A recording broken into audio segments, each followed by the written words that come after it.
ਬਾਣੀ ਦਾ ਇੱਕ ਉਪਦੇਸ਼ ਹੈ ਕਿ ਇਹ ਜੋ ਸੰਸਾਰ ਹੈ ਇਹ परमात्मा ਦੀ ਜਿਹੜੀ ਕ੍ਰੀਏਸ਼ਨ ਹੈ, ਇਹ ਜੋ ਜਗਤ परमात्मा ਦੀ ਕ੍ਰੀਏਸ਼ਨ ਹੈ। ਇਸ ਜਗਤ ਦੇ ਅੰਦਰ ਜਿੰਨੇ ਵੀ ਜੀਵ ਨੇ ਉਹ ਮਾਨੋ ਇੱਕ ਬਰਡ ਦੀ ਤਰ੍ਹਾਂ ਨੇ, ਇੱਕ ਪੰਛੀ ਦੀ ਨਿਆਈ ਨੇ। ਤੇ ਇਹ ਸੰਸਾਰ ਜਿਹੜਾ ਹੈ ਇਹ ਇੱਕ ਰੁੱਖ ਦੀ ਨਿਆਈ ਹੈ।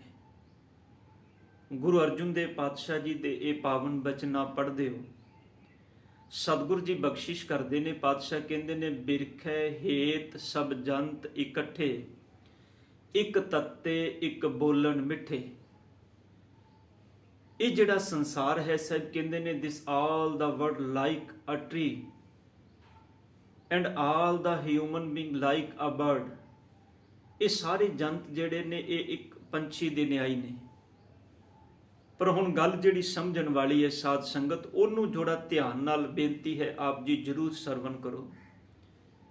ਪਾਤਸ਼ਾਹ ਕਹਿੰਦੇ ਨੇ, ਜਿਵੇਂ ਸ਼ਾਮ ਢਲਦੀ ਹੈ ਤੇ ਸ਼ਾਮ ਢਲਣ ਤੋਂ ਬਾਅਦ ਜਿੰਨੇ ਵੀ ਪੰਛੀ ਨੇ ਉਹ ਸਾਰੇ ਇਹਨਾਂ ਰੁੱਖਾਂ ਤੇ ਆ ਕੇ ਬਹਿ ਜਾਂਦੇ ਨੇ। ਤੁਸੀਂ ਵੇਖੋ ਜਿਹੜੇ ਪੰਛੀ ਸਾਰਾ ਦਿਨ, ਜਿਨ੍ਹਾਂ ਪੰਛੀਆਂ ਦੀਆਂ ਆਵਾਜ਼ਾਂ ਹੁੰਦੀਆਂ ਨੇ, ਕਿਤੇ ਕੋਈ ਕਾਂ ਬੋਲਦਾ ਪਿਆ, ਕਿਤੇ ਕੋਈ ਕੋਇਲ ਬੋਲਦੀ ਪਈ ਹੈ। ਜਿਵੇਂ ਸ਼ਾਮ ਢਲਦੀ ਹੈ, ਦੇਖੋ ਇੱਕਦਮ ਅਸਮਾਨ ਦੇ ਵਿੱਚ ਚੁੱਪਚਾਨ ਹੋ ਜਾਂਦੀ ਹੈ। ਇਹ ਜਿੰਨੇ ਵੀ ਪੰਛੀ ਨੇ ਇਹ ਸਾਰੇ ਕਿਸੇ ਨਾ ਕਿਸੇ ਰੁੱਖ ਦੀ ਟਾਹਣੀ ਤੇ ਜਾ ਕੇ ਬਹਿ ਜਾਂਦੇ ਨੇ। ਪਰ ਖਿਆਲ ਕਰਿਓ, ਜਦੋਂ ਸਵੇਰ ਹੁੰਦੀ ਹੈ, ਜਿਵੇਂ ਸੂਰਜ ਦੀ ਟਿੱਕੀ ਨਿਕਲਦੀ ਹੈ, ਅੰਮ੍ਰਿਤ ਵੇਲਾ ਹੁੰਦਾ ਹੈ, ਇਹ ਸਾਰੇ ਪੰਛੀ ਰੁੱਖ ਦੀਆਂ ਟਹਿਣੀਆਂ ਨੂੰ ਛੱਡ ਕੇ ਫਿਰ ਆਪੋ ਆਪਣੀ ਯਾਤਰਾ ਤੇ ਨਿਕਲ ਜਾਂਦੇ ਨੇ। ਜਦੋਂ ਇਹ ਰੁੱਖ ਤੇ ਆਏ ਸਨ ਉਦੋਂ ਕੁਝ ਲੈ ਕੇ ਨਹੀਂ ਸਨ ਆਏ, ਜਦੋਂ ਇਹ ਰੁੱਖ ਤੋਂ ਉੱਠੇ ਤੇ ਉਦੋਂ ਵੀ ਕੁਝ ਲੈ ਕੇ ਨਹੀਂ ਗਏ। ਧੰਨ ਗੁਰੂ ਨਾਨਕ ਪਾਤਸ਼ਾਹ ਕਹਿੰਦੇ ਨੇ, ਇਹ ਜਿਹੜਾ ਮਨੁੱਖ ਹੈ ਇਹ ਉਸ ਪੰਛੀ ਦੀ ਨਿਆਈ ਹੈ। ਸੰਸਾਰ, ਇਹ ਜਗਤ ਇੱਕ ਰੁੱਖ ਹੈ। ਤਾਂ ਹੀ ਸਤਿਗੁਰ ਬਾਣੀ ਵਿੱਚ ਕਹਿ ਰਹੇ ਨੇ, ਬਿਰਖੈ ਹੇਤ ਸਭ ਜੰਤ ਇਕੱਠੇ। ਇਹ ਅਸਮਾਨ ਇੱਕ ਬਿਰਖ ਹੈ, ਇਹਦੇ ਅੰਦਰ ਇਹ ਭਾਂਤ ਭਾਂਤ ਦੇ ਜੀਵ ਜਿਹੜੇ ਰੱਬ ਜੀ ਨੇ ਪੈਦਾ ਕੀਤੀ, ਜਿੰਨੀ ਪਰਮਾਤਮਾ ਦੀ ਕ੍ਰੀਏਸ਼ਨ ਹੈ। ਭਗਤ ਨਾਮਦੇਵ ਜੀ ਦਾ ਤੁਸੀਂ ਇੱਕ ਬਚਨ ਪੜ੍ਹਦੇ ਹੋ, ਭਗਤ ਨਾਮਦੇਵ ਜੀ ਬਖਸ਼ਿਸ਼ ਕਰਦੇ ਨੇ। ਭਗਤ ਜੀ ਕਹਿੰਦੇ ਨੇ, ਸੰਸਾਰ, ਇਹ ਜਗਤ ਦੇ ਅੰਦਰ ਜਿੰਨੇ ਵੀ ਜੀਵ ਨੇ ਇਹ ਹੰਸ ਦੀ ਨਿਆਈ ਨੇ। ਤੇ ਪਰਮਾਤਮਾ ਨੇ ਕੀ ਕੀਤਾ ਹੈ, ਇਹਨਾਂ ਜੀਵ ਰੂਪੀ ਹੰਸਾਂ ਨੂੰ ਆਪਣੇ ਇਸ ਬਗੀਚੇ ਦੇ ਅੰਦਰ ਥਾਂ ਦਿੱਤੀ ਹੈ। ਇਸ ਬਗੀਚੇ ਦੇ ਅੰਦਰ ਆਉਂਦੇ ਨੇ। ਪਰ ਇਹ ਜਿਹੜੀ ਗੱਲ ਹੈ, ਪਾਤਸ਼ਾਹ ਕਹਿੰਦੇ ਨੇ, ਕ੍ਰਿਸ਼ਨਾ ਤੇ ਜਾਨੋ ਹਰ ਹਰ ਨਾਚੰਤੀ ਨਾਚਨਾ। ਸਭ ਜੀਵ ਪਰਮਾਤਮਾ ਦੀ ਇਸ ਮਾਇਆ ਦੇ ਵਰਤਾਰੇ ਦੇ ਅੰਦਰ ਕਰਮ ਕਰਦੇ ਨੇ, ਨੱਚਦੇ ਨੇ। ਪਰ ਪਾਤਸ਼ਾਹ ਕਹਿੰਦੇ ਨੇ, ਇਸ ਗੱਲ ਦੀ ਸਮਝ ਉਦੋਂ ਹੀ ਬੰਦੇ ਨੂੰ ਆਉਂਦੀ ਹੈ ਜਦੋਂ ਇਹ ਪਰਮਾਤਮਾ ਦੇ ਹੁਕਮ ਦੇ ਨੇੜੇ ਹੁੰਦਾ ਹੈ। ਇਸੇ ਕਰਕੇ ਸਤਿਗੁਰ ਨੇ ਬਾਣੀ ਵਿੱਚ ਆਖਿਆ ਕਿ ਨਾਮ ਨੂੰ ਬੂਝ। ਨਾਮ ਦਾ ਮਤਲਬ ਹੈ ਪਰਮਾਤਮਾ ਦੇ ਹੁਕਮ ਨੂੰ ਬੂਝ। ਤੇ ਹੁਕਮ ਨੂੰ ਬੂਝਣ ਦਾ ਵਰਤਾਰਾ ਕੀ ਹੈ ਸਾਧ ਸੰਗਤ? ਜਿਵੇਂ ਦੁਨੀਆ ਦੇ ਅੰਦਰ ਕੋਈ ਮਨੁੱਖ ਕਿਸੇ ਕਰਮ ਨੂੰ ਕਰਦਾ ਹੈ। ਮੰਨ ਲਓ ਅਸੀਂ ਕਿਸੇ ਦੁਕਾਨ ਨੂੰ ਆਰੰਭ ਕਰਨਾ ਹੈ, ਤੇ ਜਦੋਂ ਦੁਕਾਨ ਆਰੰਭ ਕੀਤੀ, ਕੋਈ ਵੀ ਦੁਕਾਨ, ਮੰਨ ਲਓ ਮੈਂ ਕੋਈ ਕੱਪੜੇ ਦਾ ਕੰਮ ਸ਼ੁਰੂ ਕਰਨਾ ਹੈ। ਐਵੇਂ ਨਹੀਂ ਕਿ ਮੇਰੇ ਮਨ ਵਿੱਚ ਖਿਆਲ ਪੈਦਾ ਹੋਇਆ ਤੇ ਮੈਂ ਸਵੇਰੇ ਦੁਕਾਨ ਤੇ ਬਾਜ਼ਾਰੋਂ ਥੋਕ ਵਿੱਚ ਕੱਪੜਾ ਖਰੀਦਿਆ ਤੇ ਦੁਕਾਨ ਭਰ ਲਈ। ਹੁਣ ਜਿੰਨੀ ਦੇਰ ਤੱਕ ਮੈਨੂੰ ਕੱਪੜੇ ਨੂੰ ਵੇਚਣ ਦਾ ਢੰਗ ਨਹੀਂ ਸਮਝ ਵਿੱਚ ਆਏਗਾ, ਮੈਨੂੰ ਪਤਾ ਨਹੀਂ ਲੱਗੇਗਾ ਵੀ ਇਸ ਵਪਾਰ ਨੂੰ ਕਰਨਾ ਕਿਵੇਂ ਹੈ, ਉਨੀ ਦੇਰ ਤੱਕ ਮੈਂ ਉਸ ਵਪਾਰ, ਉਸ ਕਿੱਤੇ ਨੂੰ ਕਰ ਨਹੀਂ ਸਕਦਾ। ਇਹੀ ਕਾਰਨ ਹੈ, ਪਹਿਲਾਂ ਬੰਦਾ ਕਿਸੇ ਕਾਰਜ ਨੂੰ ਸਿੱਖਦਾ ਤੇ ਸਿੱਖਣ ਤੋਂ ਬਾਅਦ ਫਿਰ ਉਸ ਕੰਮ ਨੂੰ ਮੁਕੰਮਲ ਆਪਣੀ ਪ੍ਰੈਕਟੀਕਲ ਰੂਪ ਵਿੱਚ ਲਿਆਂਦਾ ਹੈ। ਗੁਰਦੇਵ ਪਿਤਾ ਜੀ ਕਹਿੰਦੇ ਨੇ, ਪਰਮਾਤਮਾ ਦਾ ਇਹ ਹੁਕਮ ਇਸ ਸੰਸਾਰ ਦੇ ਵਿੱਚ ਤੂੰ ਜਨਮ ਤੋਂ ਲੈ ਕੇ ਮਰਨ ਤੱਕ ਬੁੱਝਣਾ। ਜਦੋਂ ਤੂੰ ਸਤਿਗੁਰ ਦੇ ਹੁਕਮ ਨੂੰ ਸਮਝ ਲਏਗਾ ਕਿ ਸੁਖ ਦੁੱਖ ਦੋਏ ਦਰ ਕੱਪੜੇ ਪਹਿਰੈ ਜਾਏ ਮਨੁੱਖ, ਵੀ ਇਹ ਜਿਹੜੇ ਪ੍ਰਮਾਤਮਾ ਨੇ ਸੁੱਖ ਦੁੱਖ ਦੀਆਂ ਦਾਤਾਂ ਦਿੱਤੀਆਂ ਨੇ, ਇਹਨੂੰ ਬਾਦਸ਼ਾਹ ਜੀ ਨੇ ਬਾਣੀ ਵਿੱਚ ਦਾਤ ਆਖਿਆ। ਇੱਕ ਸੰਗਤ ਜੀ ਹੋਰ ਭੁਲੇਖਾ ਹੈ ਸਾਡੇ ਮਨ ਵਿੱਚ, ਅਸੀਂ ਸੰਸਾਰ ਅੰਦਰ ਸਾਰੀ ਜ਼ਿੰਦਗੀ ਕਾਮਨਾ ਸੁੱਖ ਦੀ ਕਰਨੇ ਆ, ਕਦੀ ਦੁੱਖ ਦੀ ਨਹੀਂ ਕਰਦੇ। ਪਰ ਫਿਰ ਵੀ ਜਦੋਂ ਸੁੱਖ ਦੀ ਕਾਮਨਾ ਕਰਨੇ ਆ ਤੇ ਦੁੱਖ ਅੱਗੇ ਆ ਕੇ ਖੜਾ ਹੋ ਜਾਂਦਾ ਹੈ। ਪਰ ਕਦੀ ਅਸੀਂ ਜਾਣਨ ਦੀ ਕੋਸ਼ਿਸ਼ ਕੀਤੀ ਹੈ, ਕਦੀ ਆਪਣੇ ਆਪ ਵਿੱਚ ਚਿੰਤਨ ਕਰਨ ਦੀ ਕੋਸ਼ਿਸ਼ ਕੀਤੀ ਹੈ ਵੀ ਐਸਾ ਕਿਉਂ ਹੁੰਦਾ ਹੈ?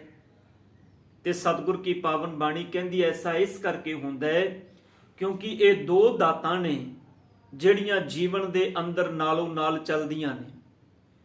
ਇਹਨਾਂ ਨੂੰ ਤੁਸੀਂ ਬਦਲ ਨਹੀਂ ਸਕਦੇ। ਇੱਕ ਪੀਰ ਦੇ ਜੀਵਨ ਵਿੱਚ ਵੀ ਆਉਂਦੀਆਂ ਨੇ, ਇੱਕ ਔਲੀਏ ਦੇ ਜੀਵਨ ਵਿੱਚ ਵੀ ਆਉਂਦੀਆਂ ਨੇ, ਇੱਕ ਫਕੀਰ ਦੇ ਜੀਵਨ ਵਿੱਚ ਵੀ ਆਉਂਦੀਆਂ ਨੇ, ਇੱਕ ਰਾਜੇ ਦੇ ਜੀਵਨ ਵਿੱਚ ਵੀ ਆਉਂਦੀਆਂ ਨੇ ਤੇ ਇੱਕ ਰੰਕ ਦੇ ਜੀਵਨ ਵਿੱਚ ਵੀ ਆਉਂਦੀਆਂ ਨੇ। ਤਾਂ ਹੀ ਗੁਰੂ ਅਰਜਨ ਸਾਹਿਬ ਜੀ ਕਹਿੰਦੇ ਨੇ, ਸਗਲ ਸ੍ਰਿਸ਼ਟ ਕੋ ਰਾਜਾ ਦੁਖੀਆ, ਹਰ ਕਾ ਨਾਮ ਜਪਤ ਹੋਏ ਸੁਖੀਆ। ਖੈਰ ਮੈਂ ਆਪਣੇ ਬਚਨਾਂ ਵੱਲ ਪਰਤਾਂ। ਗੁਰੂ ਅਰਜਨ ਦੇਵ ਪਾਤਸ਼ਾਹ ਜੀ ਕਹਿੰਦੇ ਨੇ, ਸੰਸਾਰ ਇੱਕ ਬਿਰਖ ਹੈ। ਇਸ ਬਿਰਖ ਦੇ ਅੰਦਰ ਜਿੰਨੇ ਜੀਵ ਨੇ ਇਹ ਮਾਨੋ ਪੰਛੀ ਦੀ ਤਰ੍ਹਾਂ ਨੇ, ਖਾਲੀ ਹੱਥ ਆਏ ਨੇ ਤੇ ਖਾਲੀ ਹੱਥ ਸੰਸਾਰ ਤੋਂ ਜਾਂਦੇ ਨੇ। ਵੇਖੋ ਸਾਧ ਸੰਗਤ, ਜਿੱਦਣ ਅਸੀਂ ਜਨਮ ਲਿਆ ਸੀ, ਇਸ ਜਗਤ ਦੇ ਅੰਦਰ ਅਸੀਂ ਕੁਝ ਵੀ ਨਹੀਂ ਸਾ ਜਿਹੜਾ ਲੈ ਕੇ ਆਏ। ਈਵਨ ਸਾਹਿਬ ਦੀ ਬਾਣੀ ਕਹਿੰਦੀ ਹੈ ਕਿ ਜਿਸ ਦਿਨ ਤੂੰ ਧਰਤੀ ਤੇ ਆਇਆ, ਉਹ ਦਿਨ ਪ੍ਰਮਾਤਮਾ ਨੇ ਤੈਨੂੰ ਇਹ ਸਰੀਰ ਦਿੱਤਾ ਸੀ ਜਿਹੜਾ ਕਿਸੇ ਦੂਜੇ ਤੇ ਡਿਪੈਂਡ ਸੀ। ਪਰ ਜਿਸ ਦਿਨ ਤੂੰ ਸੰਸਾਰ ਤੋਂ ਜਾਣਾ ਹੈ, ਉਸ ਦਿਨ ਤੂੰ ਆਪਣਾ ਸਰੀਰ ਵੀ ਇੱਥੇ ਛੱਡ ਕੇ ਚਲਾ ਜਾਣਾ ਹੈ। ਹੁਣ ਕਿੰਨੀ ਸਮਝਣ ਵਾਲੀ ਗੱਲ ਹੈ ਵੀ ਲੈ ਕੇ ਸਰੀਰ ਆਇਆ ਸੀ, ਹੋਰ ਕੋਈ ਵੀ ਚੀਜ਼ ਨਾਲ ਲੈ ਕੇ ਨਹੀਂ ਸੀ ਆਇਆ। ਪਰ ਜਿਸ ਦਿਨ ਜਾਂਦਾ ਹੈ, ਉਸ ਦਿਨ ਸਰੀਰ ਵੀ ਇੱਥੇ ਛੱਡ ਕੇ ਜਾਂਦਾ ਹੈ। ਪਰ ਸਾਧ ਸੰਗਤ, ਥੋੜਾ ਜਿਹਾ ਧਿਆਨ ਮਾਰੋ ਹੁਣ ਵੀ ਇਸ ਜਨਮ ਤੋਂ ਲੈ ਕੇ ਮਰਨ ਤੱਕ ਦੇ ਦਰਮਿਆਨ ਜਿੰਨੇ ਵੀ ਕਰਮ ਕਰਦਾ ਹੈ ਮਨੁੱਖ, ਇਹਦੇ ਕਰਮਾਂ ਦਾ ਹਰ ਇੱਕ, ਇਹਦੇ ਕੀਤੇ ਦਾ ਹਰ ਇੱਕ ਕਰਮ ਜਿਹੜਾ ਹੈ, ਇਹਦੀ ਹਰ ਇੱਕ ਫਿਜ਼ੀਕਲੀ ਕਿਰਿਆ ਜਿਹੜੀ ਹੈ, ਇਹਦਾ ਹਰ ਇੱਕ ਸੰਸਾਰਿਕ ਵਰਤਾਰਾ ਜਿਹੜਾ ਹੈ, ਉਹ ਸੰਸਾਰ ਦੇ ਅੰਦਰ ਕੁਝ ਨਾ ਕੁਝ ਵਿਹਾਜਣ ਦੇ ਲਈ ਹੁੰਦਾ ਹੈ। ਜੇ ਇੰਨੀ ਗੱਲ ਦੀ ਸਮਝ ਆ ਜਾਏ, ਫਿਰ ਸੰਸਾਰ ਦੇ ਅੰਦਰ ਇਨਸਾਨ ਦੇ ਨਾਲ ਲੜਦਾ ਹੀ ਕਿਉਂ ਹੈ? ਫਿਰ ਬੰਦਾ ਲੜਨ ਲੱਗਿਆ ਇਸ ਗੱਲ ਨੂੰ ਮਹਿਸੂਸ ਕਰ ਲੇ ਨਾ ਵੀ ਭਲਿਆ ਇਸ ਜਗਤ ਦੇ ਅੰਦਰ ਜੇ ਮੈਂ ਵਿੱਥ ਪਾ ਲਈ ਇਸ ਇਨਸਾਨ ਦੇ ਨਾਲੋਂ। ਖੈਰ ਦੁਨੀਆਦਾਰੀ ਦੀ ਗੱਲ ਛੱਡੋ, ਭਰਾ ਦੇ ਨਾਲ ਲੜਦਾ ਹੈ, ਪੁੱਤਰ ਪਿਓ ਦੇ ਨਾਲ ਲੜਦਾ ਹੈ, ਪੁੱਤਰ ਮਾਂ ਦੇ ਨਾਲ ਲੜਦਾ ਹੈ, ਭੈਣ ਭਰਾ ਦੇ ਨਾਲ ਲੜ ਰਹੀ ਹੈ। ਔਰ ਸਾਰੇ ਵਰਤਾਰੇ ਦੇ ਪਿੱਛੇ ਜੇ ਵੇਖਿਆ ਜਾਏ ਤੇ ਕਾਰਨ ਕੀ ਹੈ, ਰੀਜ਼ਨ ਕੀ ਹੈ? ਤੇ ਸਾਨੂੰ ਇੱਕੋ ਹੀ ਗੱਲ ਸਮਝ ਵਿੱਚ ਆਉਂਦੀ ਹੈ। ਪਿਓ ਕਹਿੰਦਾ ਹੈ ਮੈਂ ਆਪਣੇ ਪੁੱਤਰ ਨੂੰ ਦੇਣਾ ਨਹੀਂ, ਪੁੱਤਰ ਕਹਿੰਦਾ ਮੈਂ ਆਪਣੇ ਬਾਪ ਦੀ ਕਮਾਈ ਸਾਰੀ ਮੈਂ ਲੈਣੀ ਹੈ, ਧੀ ਕਹਿੰਦੀ ਇਹਦੇ ਤੇ ਹੱਕ ਮੇਰਾ ਵੀ ਹੈ। ਖਿਆਲ ਕਰਿਓ, ਜੇ ਸਾਰੇ ਵਰਤਾਰੇ ਨੂੰ ਸਮਝ ਲਿਆ ਜਾਏ ਤੇ ਫਿਰ ਝਗੜਾ ਕਿਸੇ ਵੀ ਗੱਲ ਦਾ ਨਹੀਂ ਹੁੰਦਾ। ਫਿਰ ਉੱਥੇ ਸਾਰੇ ਪਰਿਵਾਰ ਦੇ ਜੀ ਆਪਸ ਵਿੱਚ ਉਸ ਚੀਜ਼ ਨੂੰ ਆਪਣੇ ਜੀਵਨ ਦੇ ਵਿੱਚ ਸਮਝ ਕੇ, ਜਿਸ ਚੀਜ਼ ਕਾਰਨ, ਜਿਸ ਰੀਜ਼ਨ ਕਾਰਨ ਇਹ ਲੜਾਈ ਹੋ ਰਹੀ ਹੈ, ਉਹਨੂੰ ਆਪਸ ਦੇ ਵਿੱਚ ਸੁਲਝਾ ਲੈਂਦੇ ਨੇ, ਸਮਝ ਲੈਂਦੇ ਨੇ। ਪਰ ਸਤਿਗੁਰ ਪਾਤਸ਼ਾਹ ਜੀ ਕਹਿੰਦੇ ਨੇ, ਮਨੁੱਖ ਦਾ ਸੁਭਾਅ ਹੈ ਬਿਰਖੈ ਹੇਤ ਸਭ ਜੰਤ ਇਕੱਠੇ, ਇੱਕ ਤੱਤੇ ਇੱਕ ਬੋਲਣ ਮਿੱਠੇ। ਹੁਣ ਸਭ ਪੰਛੀਆਂ ਦਾ ਸੁਭਾਅ ਤੇ ਇੱਕੋ ਵਰਗਾ ਨਹੀਂ ਹੈ। ਕੋਇਲ ਦੀ ਆਵਾਜ਼ ਬੜੀ ਮਿੱਠੀ ਹੈ, ਉਸੇ ਰੁੱਖ ਤੇ ਬੈਠੇ ਹੋਏ ਕਾਂ ਦੀ ਆਵਾਜ਼ ਕੰਨਾਂ ਨੂੰ ਚੁਭਦੀ ਹੈ। ਹੁਣ ਸਾਹਿਬ ਕਹਿੰਦੇ ਨੇ ਜੀਵਾਂ ਦਾ ਸੁਭਾਅ ਵੀ ਇੱਕ ਨਹੀਂ ਹੈ, ਇਹਨਾਂ ਦੀ ਬੋਲੀ ਦਾ ਵਰਤਾਰਾ ਵੀ ਇੱਕੋ ਵਰਗਾ ਨਹੀਂ ਹੈ। ਇੱਕ ਮਿੱਠਾ ਬੋਲਦਾ ਹੈ, ਇੱਕ ਤੱਤਾ ਬੋਲਦਾ ਹੈ, ਇੱਕ ਚੰਗਾ ਬੋਲਦਾ ਹੈ, ਇੱਕ ਮਾੜਾ ਬੋਲਦਾ ਹੈ। ਪਰ ਸਤਿਗੁਰ ਪਾਤਸ਼ਾਹ ਜੀ ਕਹਿੰਦੇ ਨੇ, ਅਸਤ ਉਦੋਤ ਭਇਆ ਉੱਠ ਚੱਲੇ। ਜਿਵੇਂ ਸੂਰਜ ਛਿਪਿਆ ਹੋਇਆ ਟਿੱਕੀ ਫਿਰ ਨਿਕਲਦੀ ਹੈ, ਤੇ ਸਤਿਗੁਰ ਕਹਿੰਦੇ ਨੇ ਸਾਰੇ ਫਿਰ ਆਪੋ ਆਪਣੇ ਸਫ਼ਰ ਤੇ ਨਿਕਲ ਜਾਂਦੇ ਨੇ। ਪਰ ਪਾਤਸ਼ਾਹ ਜੀ ਕਹਿੰਦੇ ਨੇ, ਜਿਉਂ-ਜਿਉਂ ਔਦ ਵਿਹਾਣੀਆਂ, ਪਰ ਜਿਵੇਂ-ਜਿਵੇਂ ਉਮਰ ਬੀਤਦੀ ਹੈ, ਇਹ ਸਫ਼ਰ ਜਿਹੜਾ ਹੈ ਮੁਕੰਮਲ ਹੋਣਾ ਸ਼ੁਰੂ ਹੋ ਜਾਂਦਾ ਹੈ। ਬਾਬਾ ਫਰੀਦ ਸਾਹਿਬ ਜੀ ਨੇ ਬੜੇ ਪਿਆਰੇ ਬਚਨ ਕਹੇ ਨੇ। ਫਰੀਦ ਸਾਹਿਬ ਜੀ ਕਹਿੰਦੇ ਨੇ, ਜਿਸ ਆਸਨ ਹਮ ਬੈਠੇ। ਭਲੇ ਇਸ ਗੱਲ ਨੂੰ ਜਾਣ, ਜਿਸ ਆਸਨ ਤੇ, ਜਿਸ ਥਾਂ ਤੇ ਅੱਜ ਤੂੰ ਬੈਠਾ, ਇਸ ਥਾਂ ਤੇ ਪਤਾ ਨਹੀਂ ਪਹਿਲੋਂ ਕਿੰਨੇ ਬੈਠ ਕੇ ਚਲੇ ਗਏ ਨੇ। ਇਸ ਥਾਂ ਤੇ ਮੰਨ ਲਓ ਅੱਜ ਮੈਂ ਕੋਈ ਥਾਂ ਖਰੀਦਣਾ, ਮੈਂ ਬੜੀ ਮਿਹਨਤ ਬੜੀ ਮੁਸ਼ੱਕਤ ਦੇ ਨਾਲ ਖਰੀਦਣੀ ਚਾਹੀਦੀ ਹੈ। ਬੰਦਾ ਮਿਹਨਤ ਕਰਦਾ ਹੈ, ਮੁਸ਼ੱਕਤ ਕਰਦਾ ਹੈ। ਜੀਵਨ ਦੀਆਂ 3 ਮੁੱਖ ਲੋੜਾਂ ਨੇ। ਬੰਦਾ ਰੋਟੀ ਲਈ ਉਦਮ ਕਰਦਾ ਹੈ, ਬੰਦਾ ਮਕਾਨ ਲਈ ਉਦਮ ਕਰਦਾ ਹੈ ਤੇ ਕੱਪੜੇ ਲਈ ਉਦਮ ਕਰਦਾ ਹੈ। ਇਹ 3 ਚੀਜ਼ਾਂ ਬੜੀਆਂ ਜ਼ਰੂਰੀ ਨੇ ਔਰ ਕੋਈ ਵੀ ਇਨਸਾਨ ਇਹਨਾਂ 3 ਚੀਜ਼ਾਂ ਤੋਂ ਬਿਨਾਂ ਅਧੂਰਾ ਹੈ। ਸਾਧ ਸੰਗਤ ਜੀ, ਪਰ ਖਿਆਲ ਕਰਿਓ, ਇਹ 3 ਚੀਜ਼ਾਂ ਜੀਵਨ ਦੀ ਜ਼ਰੂਰਤ ਹੈ, ਜੀਵਨ ਦਾ ਮੁਕਾਮ ਨਹੀਂ। ਮੈਂ ਫਿਰ ਬੇਨਤੀ ਕਰਦੇ ਹਾਂ, ਗੱਲ ਨੂੰ ਸਮਝਣਾ। ਇਹ 3 ਚੀਜ਼ਾਂ ਜੀਵਨ ਦੀ ਜ਼ਰੂਰਤ ਹੈ, ਜਿਹਨੂੰ ਸਤਿਗੁਰ ਕੀ ਬਾਣੀ ਕਹਿੰਦੀ, ਸੁਮੈ ਧਨ ਰਾਖਣ ਕੋ ਦੀਆ। ਪਾਤਸ਼ਾਹ ਕਹਿੰਦੇ ਨੇ ਬੰਦੇ ਨੂੰ ਧਨ ਦਿੱਤਾ ਸੀ ਜ਼ਰੂਰਤ ਲਈ, ਵਰਤਾਵੇ ਦੇ ਲਈ, ਵਰਤਣ ਦੇ ਲਈ। ਪਰ ਮੁਗਧ ਕਹੈ ਧਨ ਮੇਰਾ, ਪਰ ਮੁਗਧ ਦਾ ਭਾਵ ਹੁੰਦਾ ਮੂਰਖ। ਮੂਰਖ ਬੰਦਾ ਕਹਿੰਦਾ ਨਹੀਂ, ਇਹ ਤੇ ਮੇਰਾ ਹੈ। ਬਸ ਜਿੱਥੇ ਗੱਲ ਮੇਰੇ ਦੀ ਆ ਜਾਏ, ਮੇਰੇ ਸਤਿਗੁਰ ਕੀ ਪਾਵਨ ਬਾਣੀ ਕਹਿੰਦੀ ਬਸ ਹੁਣ ਇਹਦੇ ਜੀਵਨ ਦੇ ਅੰਦਰ ਦੁੱਖਾਂ ਦਾ ਵਰਤਾਰਾ ਸ਼ੁਰੂ ਹੋ ਗਿਆ ਹੈ। ਸਮਝ ਲਓ ਹੁਣ ਇਹਦੇ ਜੀਵਨ ਦੇ ਅੰਦਰ ਉਹ ਸਮਾਂ ਆ ਗਿਆ ਹੈ ਜਿਸ ਵੇਲੇ ਮਨ ਅੰਦਰ ਇਹ ਸੋਚ ਬਣ ਜਾਏ, ਇਹ ਵਿਚਾਰ ਬਣ ਜਾਏ। ਇਸੇ ਕਰਕੇ ਪਾਤਸ਼ਾਹ ਜੀ ਬਾਣੀ ਦੇ ਵਿੱਚ ਕਹਿੰਦੇ ਨੇ, ਮੇਰੇ ਮਾਲਕ ਜੀ, ਨਾ ਦੇਵ ਦਾਨਵਾ ਨਰਾ ਨਾ ਸਿੱਧ ਸਾਧਕਾ ਤਰਾ, ਅਸਤ ਏਕ ਦਿਗਰ ਕੋਈ, ਏਕ ਤੁਈ। ਇਸ ਜਗਤ ਦੇ ਪ੍ਰਸਾਰੇ ਅੰਦਰ ਸਤਿਗੁਰ ਜੀ ਨਾ ਕੋਈ ਦੇਵ ਰਿਹਾ, ਨਾ ਦਾਨਵ ਰਿਹਾ, ਨਾ ਸਿੱਧ ਰਿਹਾ, ਨਾ ਕੋਈ ਸਾਧਕ ਰਿਹਾ, ਪਰ ਸੱਚ ਹੈ। ਜੀਵਦਨ ਸ੍ਰਿਸ਼ਟੀ ਆਰੰਭ ਹੋਈ ਸੀ ਉਦਨ ਵੀ ਤੂੰ ਸੱਚ ਸੈਂ, ਅੱਜ ਵੀ ਤੂੰ ਸੱਚ ਹੈ, ਤੇ ਜਿੱਦਨ ਨਹੀਂ ਕੁਝ ਹੋਏਗਾ, ਧੰਨ ਗੁਰੂ ਗ੍ਰੰਥ ਸਾਹਿਬ ਜੀ ਕਹਿੰਦੇ ਨੇ, ਉਦਨ ਵੀ ਤੂੰ ਸੱਚ ਹੋਏਗਾ। ਬਸ ਇੰਨੀ ਗੱਲ ਸਮਝ ਲਈਏ। ਪਾਤਸ਼ਾਹ ਕਹਿੰਦੇ ਨੇ, ਤੇਰੀ ਇਸ ਸੰਸਾਰ ਦੇ ਅੰਦਰ ਪਾਇਆ ਇੱਕ ਪੰਛੀ ਦੀ ਨਿਆਈ ਹੈ। ਪਰ ਸਾਧ ਸੰਗਤ, ਕਦੀ ਪੰਛੀਆਂ ਨੂੰ ਲੜਦੇ ਦੇਖਿਆ ਜਾਂ ਕਦੀ ਪੰਛੀਆਂ ਨੂੰ ਅਸੀਂ ਜੋੜਦੇ ਦੇਖਿਆ? ਬਸ ਇਹ ਆਖੀਏ ਵੀ ਨਹੀਂ, ਇਸ ਪੰਛੀ ਨੇ ਇੰਨੀ ਜਾਇਦਾਦ ਜੋੜ ਲਈ ਹੈ, ਇਸ ਪੰਛੀ ਦੀ ਇੰਨੀ ਜਾਇਦਾਦ ਹੈ, ਇਸ ਪਸ਼ੂ ਨੇ ਆਪਣੀ ਇੰਨੀ ਮਲਕੀਅਤ ਬਣਾ ਲਈ ਹੈ। ਨਹੀਂ, ਉਹ ਇੱਕ ਕੁਦਰਤੀ ਵਰਤਾਰੇ ਦੇ ਅੰਦਰ ਜੀਂਦੇ ਨੇ। ਤਾਂ ਹੀ ਬਾਬਾ ਫਰੀਦ ਸਾਹਿਬ ਜੀ ਕਹਿੰਦੇ ਨੇ, ਹਉ ਬਲਿਹਾਰੀ 3 ਪੰਖੀਆਂ, ਮੈਂ ਕੁਰਬਾਨ ਜਾਨਾ ਉਹਨਾਂ ਪੰਛੀਆਂ ਤੋਂ ਜੰਗਲ ਜਿੰਨਾ ਵਾਸ, ਜਿਹੜੇ ਰੁੱਖਾਂ ਦੀਆਂ ਟਹਿਣੀਆਂ ਤੇ ਜੀਵਨ ਗੁਜ਼ਾਰਦੇ ਨੇ, ਜਿਨ੍ਹਾਂ ਕਦੀ ਇੱਕ ਟਹਿਣੀ ਤੇ ਬਹਿ ਕੇ ਅਗਲੇ ਦਿਨ ਦਾਵਾ ਨਹੀਂ ਕੀਤਾ ਵੀ ਇਹ ਟਹਿਣੀ ਮੇਰੀ ਹੈ, ਜਿਨ੍ਹਾਂ ਕਦੀ ਇੱਕ ਰੁੱਖ ਤੇ ਬਹਿ ਕੇ ਦਾਵਾ ਨਹੀਂ ਕੀਤਾ ਵੀ ਇਹ ਰੁੱਖ ਮੇਰਾ ਹੈ। ਉਹ ਜਿਸ ਰੁੱਖ ਤੇ ਬਹਿੰਦੇ ਨੇ, ਉਸ ਰੁੱਖ ਤੇ ਕੋਈ ਹੋਰ ਪੰਛੀ ਅਗਲੇ ਦਿਨ ਬੈਠਾ ਹੁੰਦਾ, ਉਡਾਰੀ ਮਾਰ ਕੇ ਦੂਜੇ ਰੁੱਖ ਤੇ ਬਹਿ ਜਾਂਦੇ ਨੇ। ਪਰ ਇੱਕ ਇਨਸਾਨ ਹੀ ਐਸਾ ਹੈ, ਮਨੁੱਖ ਹੀ ਐਸਾ ਇਸ ਮਾਲਕ ਦੀ ਬਣਾਈ ਕੁਦਰਤ ਦੇ ਅੰਦਰ, ਜਿਹੜਾ ਇੱਕ ਥਾਂ ਤੇ ਬੈਠ ਜਾਏ ਨਾ। ਮੈਂ ਕਈ ਵਾਰੀ ਸਾਧ ਸੰਗਤ ਗੁਰਦੁਆਰੇ ਵੀ ਸੰਗਤ ਨੂੰ ਦੇਖਿਆ, ਜਿਸ ਥਾਂ ਤੇ ਇੱਕ ਬੰਦਾ ਬੈਠਾ ਹੋਵੇ ਨਾ, ਅਗਲੇ ਦਿਨ ਉਸ ਥਾਂ ਤੇ ਕੋਈ ਹੋਰ ਆ ਕੇ ਬੈਠ ਜਾਏ ਤੇ ਉਹ ਕਹਿੰਦਾ, ਤੂੰ ਇੱਥੇ ਕਿਵੇਂ ਬੈਠ ਗਿਆ, ਤੇ ਮੇਰੀ ਥਾਂ ਹੈ। ਹੱਦ ਹੋ ਗਈ। ਇਸ ਥਾਂ ਨੂੰ ਵੀ ਤੂੰ ਆਪਣੀ ਥਾਂ ਕਹਿ ਰਿਹਾ, ਗੁਰੂ ਘਰ ਦੇ ਵਿੱਚ ਆ ਕੇ ਵੀ ਤੂੰ ਇਹ ਕਹਿ ਰਿਹਾ ਵੀ ਇਹ ਥਾਂ ਮੇਰੀ ਹੈ। ਇੰਨਾ ਵੱਡਾ ਗੁਰੂ ਘਰ ਹੈ, ਤੂੰ ਕਿਸੇ ਹੋਰ ਥਾਂ ਤੇ ਬਹਿ ਜਾ।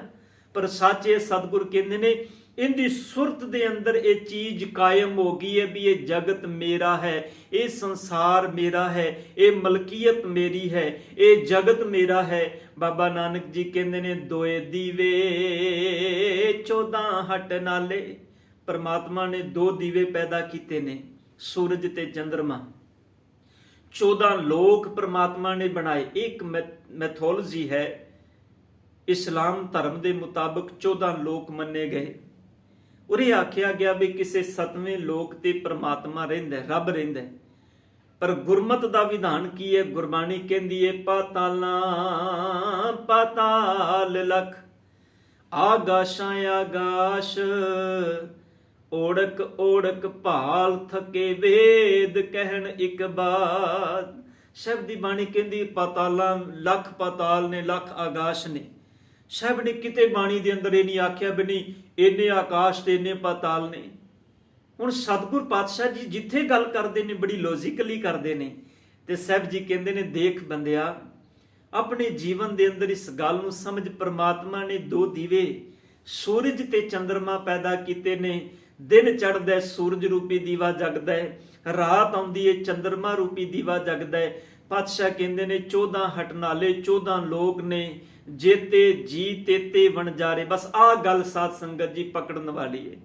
ਜਿਹੜਾ ਵਿਸ਼ਾ ਆਪਾਂ ਅੱਜ ਆਰੰਭ ਕੀਤਾ ਹੈ, ਜਿਸ ਸਬਜੈਕਟ ਤੇ ਆਪਾਂ ਗੱਲ ਕਰ ਰਹੇ ਹਾਂ, ਪਾਤਸ਼ਾਹ ਜੀ ਕਹਿੰਦੇ ਨੇ 2 ਦੀਵੇ 14 ਹਟਨਾਲੇ ਜੇਤੇ ਜੀ ਤੇਤੇ ਵਣਜਾਰੇ। ਸਾਹਿਬ ਕਹਿੰਦੇ ਨੇ ਜਿੰਨੇ ਜੀ ਰੱਬ ਨੇ ਪੈਦਾ ਕੀਤੇ ਨੇ ਸਾਰੇ ਹੀ ਵਣਜਾਰੇ ਨੇ। ਹੁਣ ਧਿਆਨ ਦੇਣਾ, ਵਣਜਾਰੇ ਦਾ ਮਤਲਬ ਤੇ ਵਪਾਰੀ ਹੁੰਦਾ ਹੈ ਨਾ, ਔਰ ਵਣਜਾਰਾ ਜਿਹੜਾ ਹੈ ਉਹ ਕਦੀ ਇੱਕ ਥਾਂ ਤੇ ਟਿਕਦਾ ਨਹੀਂ, ਵਪਾਰੀ ਕਦੀ ਇੱਕ ਥਾਂ ਤੇ ਟਿਕਦਾ ਨਹੀਂ। ਵਪਾਰੀ ਦਾ ਕਰਮ ਹੁੰਦਾ ਹੈ ਵਪਾਰ ਕਰਨਾ। ਅੱਜ ਇੱਥੇ ਵਪਾਰ ਕਰ ਰਿਹਾ, ਕੱਲ ਉੱਥੇ ਵਪਾਰ ਕਰ ਰਿਹਾ। ਸਤਿਗੁਰ ਕਹਿੰਦੇ ਨੇ ਤੂੰ ਵਪਾਰੀ ਹੈ ਸੰਸਾਰ ਦੇ ਅੰਦਰ, ਜੇਤੇ ਜੀ ਤੇਤੇ ਵਣਜਾਰੇ, ਖੁੱਲੇ ਹੱਟ ਹੋਆ ਵਪਾਰ। ਜਿਸ ਦਿਨ ਰੱਬ ਨੇ ਦੁਕਾਨ ਦਾ ਸ਼ਟਰ ਚੁੱਕਿਆ ਨਾ, ਇਹ ਸੰਸਾਰ ਦਾ ਪਸਾਰਾ ਆਰੰਭ ਕੀਤਾ, ਬਾਬਾ ਨਾਨਕ ਜੀ ਕਹਿੰਦੇ ਨੇ ਵਪਾਰ ਆਰੰਭ ਹੋਇਆ। ਪਰ ਸਾਚੇ ਜੋ ਪਹੁੰਚੈ ਸੋ ਚੱਲਣਹਾਰ।